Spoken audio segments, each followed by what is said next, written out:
Thanks for joining us for That Larimer County Show. My name's Denny LaRue, Larimer County Community Information Manager, and my co-host is Neil Gluckman, Assistant County Manager. Hi, Neil. Hi, Denny. How are you? I'm good. This is going to be fun. Yeah, possibly. Hopefully. Yeah.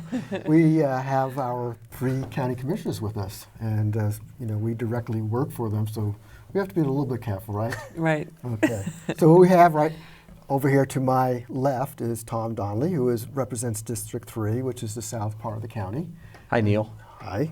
And then we have Lou Gator, who is in District 1. Hi, Neil. Hi. You're being really nice today. Yeah. And then our chair and representing District 2 is Steve Johnson. So I just introduced you from your district, and if I recall when I voted, I was able to vote for, or not vote for, all 3 of you.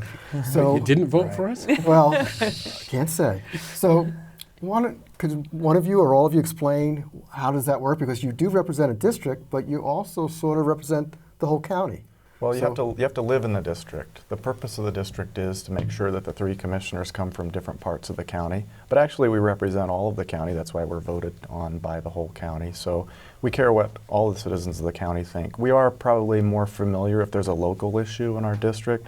The commissioner that represents that district probably focuses more on that local issue. Mm-hmm. And I know that you all have community meetings, Right. Mm-hmm. and yet I know that when someone is either on vacation or for whatever reason, you guys do a lot of switching around, right? We It do. doesn't really matter. We try to fill in for each other, and the districts are split loosely by geography, but primarily by population. So the districts are fairly equally sized. It's within 1%.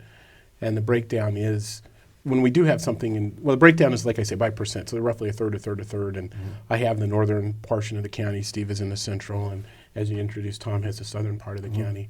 And we do represent all at large. So, for example, if I have to miss a citizen meeting, I might have Commissioner Johnson or Commissioner Donnelly fill in for me. It works really well. Commissioner Donnelly, do you find that you are often explaining the issues from Estes Park or Loveland to Commissioner Gator or Johnson because you spend your time in the South County more and you live in Loveland?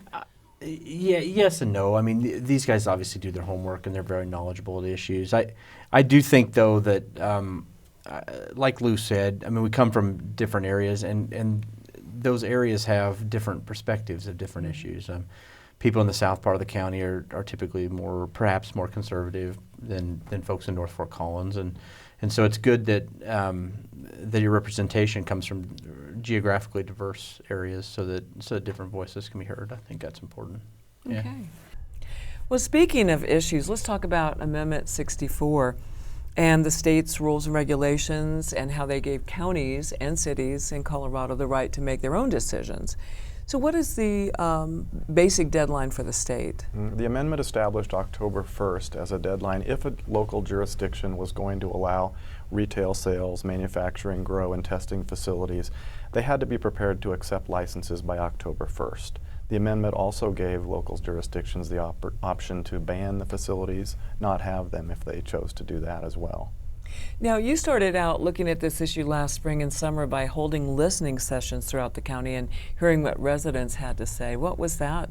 Was that interesting? Did you get some good stuff from that? We get some great feedback in our citizen meetings and in our listening sessions. We heard from a lot of people walking or going around the county, and a lot of us talked to people in our citizen meetings. And one of the things we came to the conclusion is, instead of doing an outright ban, that we would have a decision made to come up with some level of regulations and ahead of that October 1st deadline that the state has established.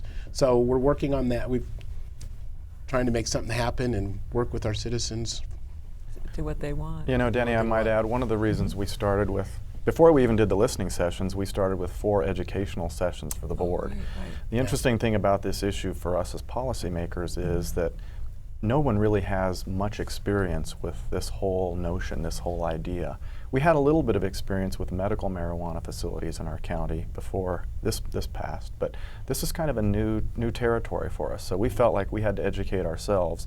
Then we felt like the community really needed and wanted to have a community discussion, and that's why we had the listening sessions. And the education sessions with school districts, the Law enforcement. Yeah. Health department. Land use Health- planning. Yeah. And we also invited the 2 medical marijuana operators of Right. facilities in just to get their perspective of what's working, what wasn't working, and how this might be different from what they're doing now. Well, Commissioner Donnelly, you heard some pretty good input from the health departments. Do you want to speak to that? Oh, I don't know. I think that the public opinion was pretty strong on both sides. I mean, we heard strongly from both sides on the issue. One thing I think is important is that we are deferential to the desires of our local municipalities when any kind of regulations that we do adopt. A number of communities, Berthoud and Estes Park, for instance, have already banned any kind of retail establishments in their town boundaries. So I think that's going to be an interesting discussion. I think from my perspective for our board when we talk about the land use that's close to those municipal boundaries. I know another big concern that we had was the packaging and the access to children. A lot of the edibles are packaged for children and candy bars and candy canes, and we want to make sure that this stuff doesn't end up in the hands of minors. So I know one of the things that we're looking at is ensure that nothing is allowed that would further that kind of use.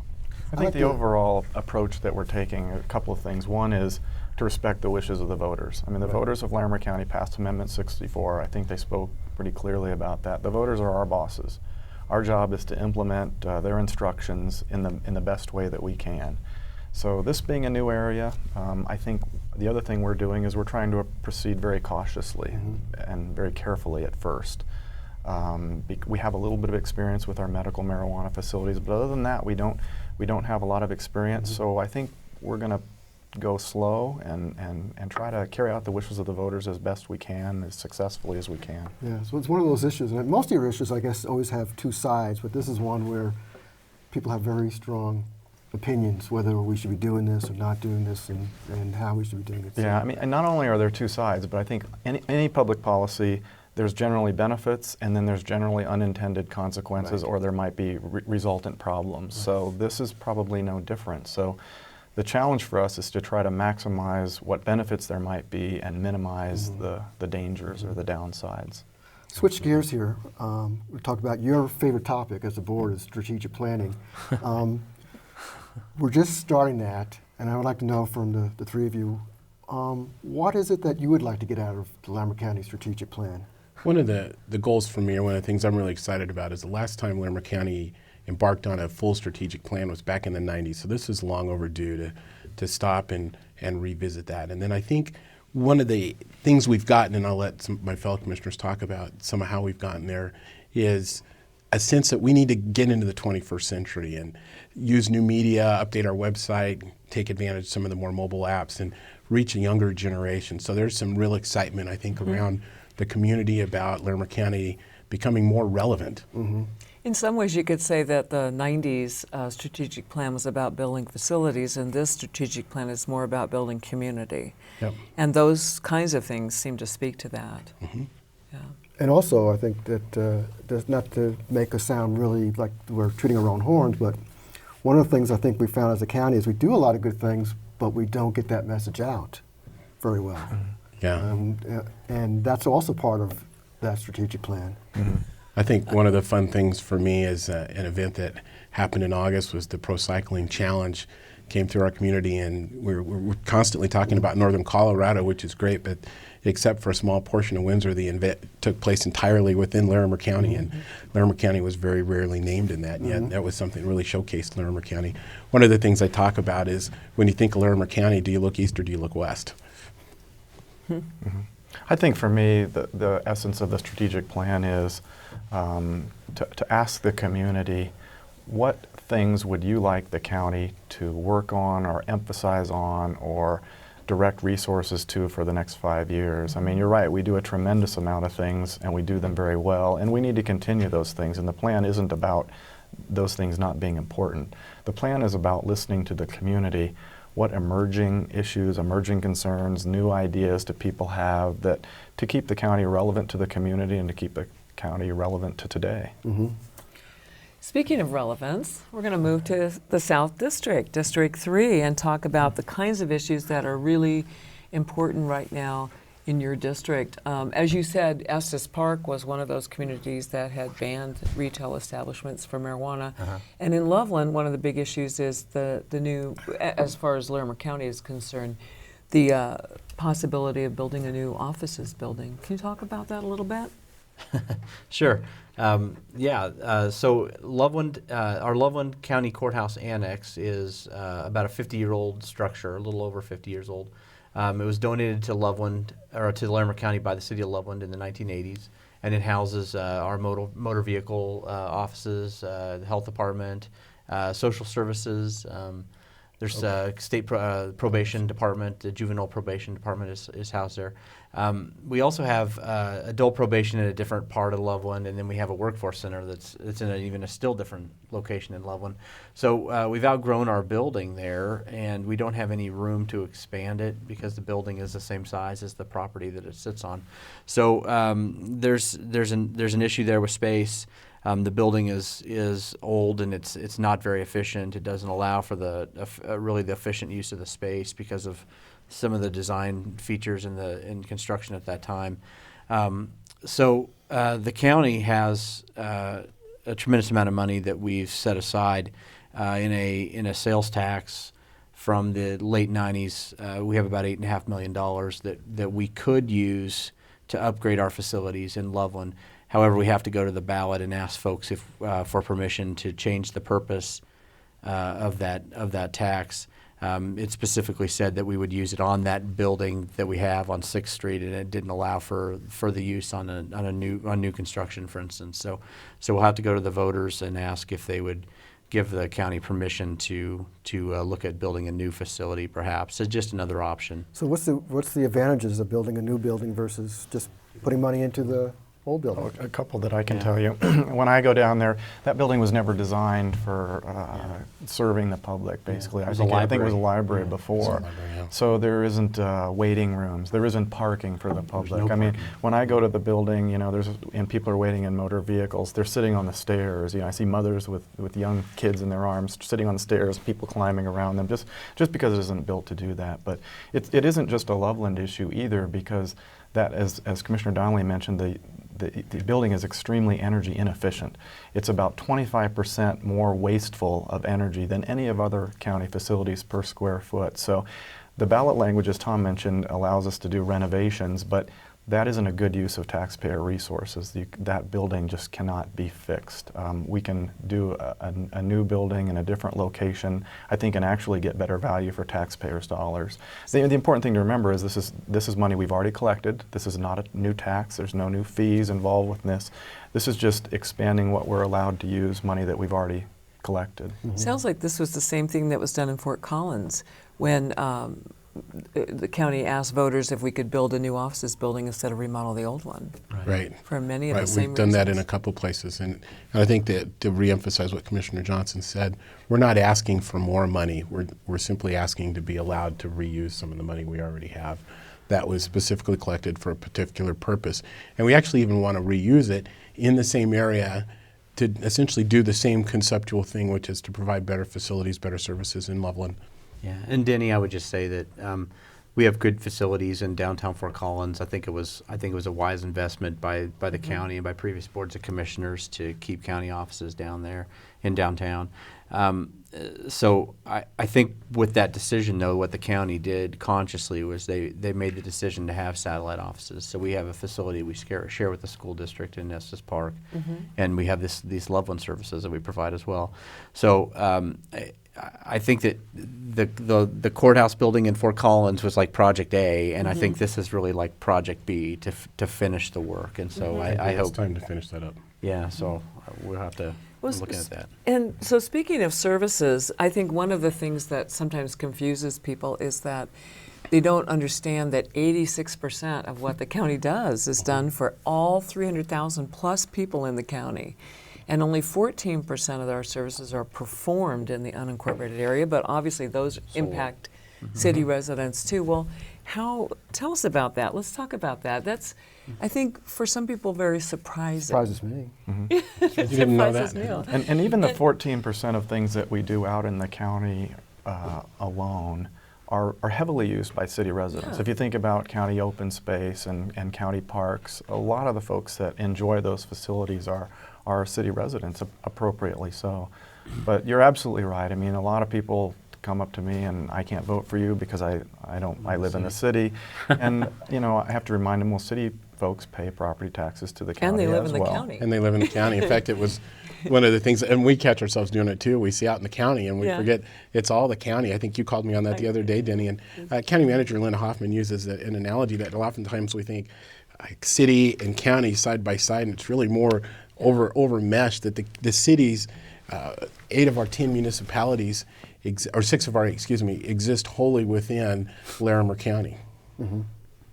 There's really no duplication of services. Even if you look at roads, we're providing road services in the unincorporated area, but as Denny said, most of the service we provide are countywide. Right. Health, human services, everywhere. Everywhere. I think a lot of folks in the cities, and I think even folks in city government, I mean, rightfully so, they're focusing on what their responsibilities are to the city. And I think they kind of forget that the county provides things for the city just as much as they do, like the county jail, for example. There's no city jail, restaurant inspections, That's all my the public health programs that we do, West the Nile senior virus. programs for senior citizens. We do all of those inside the city limits. Job protection Job services. training, Right. child protection. We You know, do all the other that in surprise city. that I think that I've had, and maybe you could elaborate, is the cost of county government. When we get our property taxes, and our revenue is based on property taxes, how much is it costing the average taxpayer? I know when I look, and I actually found out that I'm paying less than $300 for year-round county services. Yeah. It's what, 25% of your property tax bill? Yeah, it's about 25%, and the vast majority of property tax goes to the schools. Right. And that's how one of the So big ways they're funded. It's a tremendous value. I mean, I don't want to be tooting our own horn here, but really, compared to other local governments,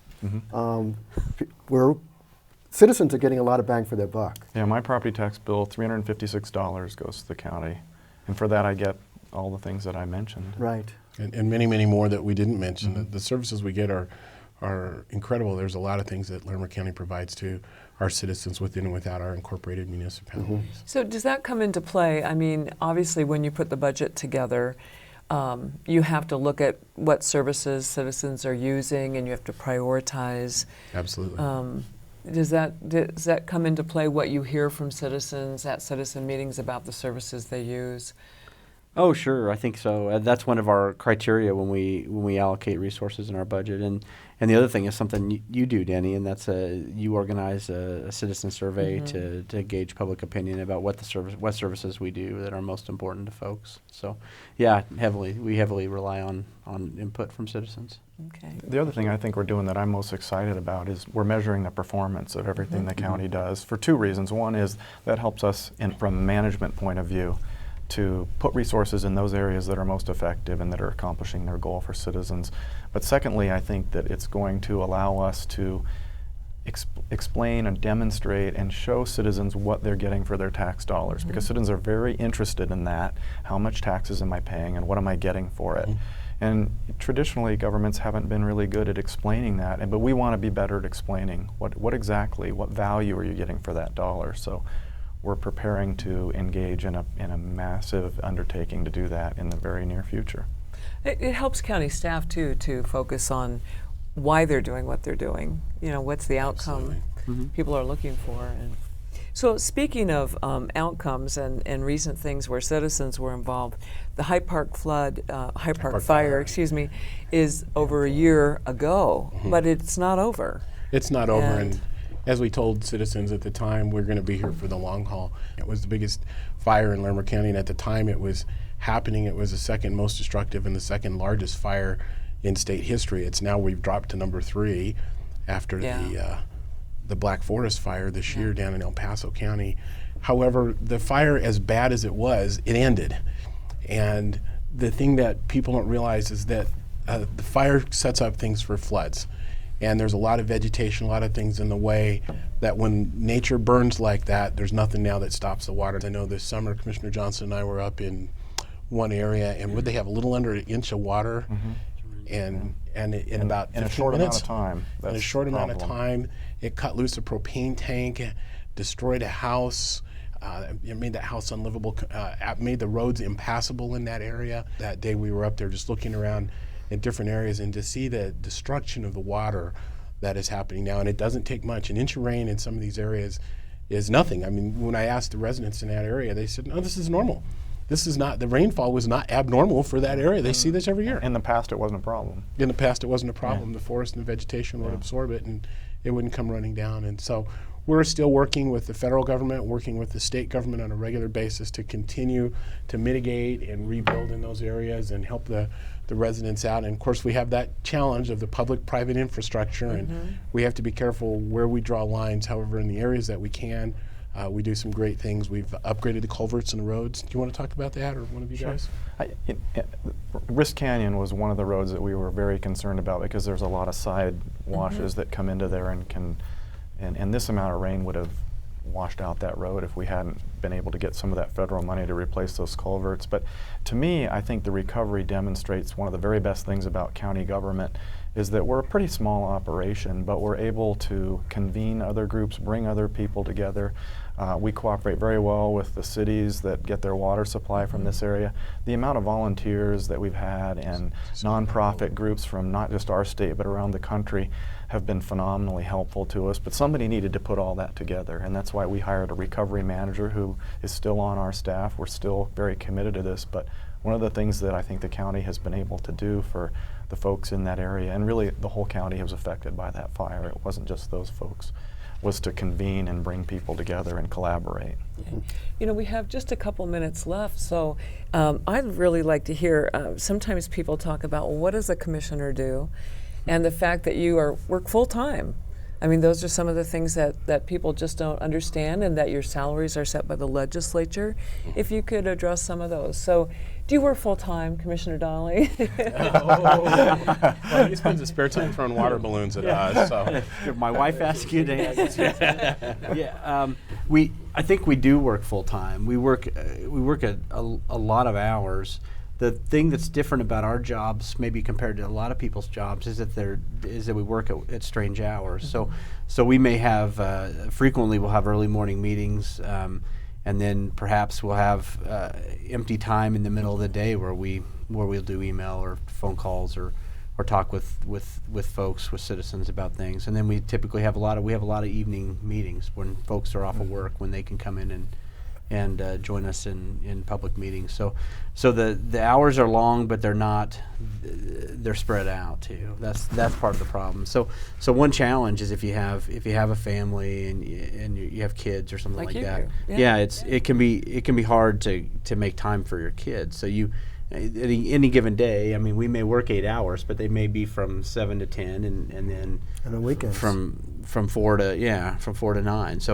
So it can be a challenge. It can be a challenging schedule. Yeah, but I hope we give taxpayers good value for their money as far as working enough. I think probably more than any other job, a commissioner is 24/7. It's not even. Yeah. Yeah, you're on call all the time, and I think the challenge for me was we talked about the High Bark Fire a minute ago, and that was my son's birthday, and I remember we were getting stuff ready for his birthday party, and I get a call from the sheriff. Hey, Lou, have you heard about the fire? What fire? Go outside and look. And it was just incredible. And all of a sudden, now I'm juggling family time and my official responsibilities. You're driving up to sign a I'm driving up to sign an declaration. emergency declaration. I mean, so there's definitely that challenge. And some days are just really brutal. I think for me, Monday this week was over a 12-hour day, and then you'll have other days that are pretty quiet. So.